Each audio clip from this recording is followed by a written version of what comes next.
آئیے خوشگوار زندگی گزارنے کا دوسرا اصول جانتے ہیں۔ خوشگوار زندگی گزارنے کا دوسرا اصول نماز ہے۔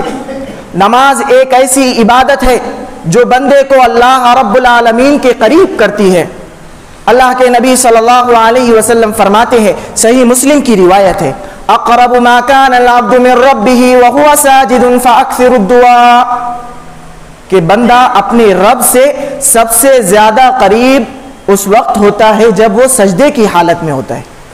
بندہ اپنے رب سے سب سے زیادہ قریب کب ہوتا ہے؟ جب وہ سجدے کی حالت میں ہوتا ہے۔ اللہ کے نبی نے فرمایا فَأَكْثِرُ الدُّعَاء، تم زیادہ سے زیادہ دعائیں کیا کرو۔ نماز ہمارے مصیبتوں کا علاج ہے۔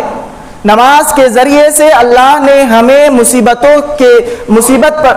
میں گر جانے سے مدد طلب کرنے کو کہا۔ اللہ رب العالمین سورۃ البقرہ کے اندر ارشاد فرماتا ہے، یا ایھا الذین آمنوا استعینوا بالصبر والصلاۃ ان اللہ مع الصابرین، اے ایمان والو تم نماز صبر کے ذریعے اور نماز کے ذریعے مدد طلب کرو، یقیناً اللہ رب العالمین صبر کرنے والوں کے ساتھ ہے۔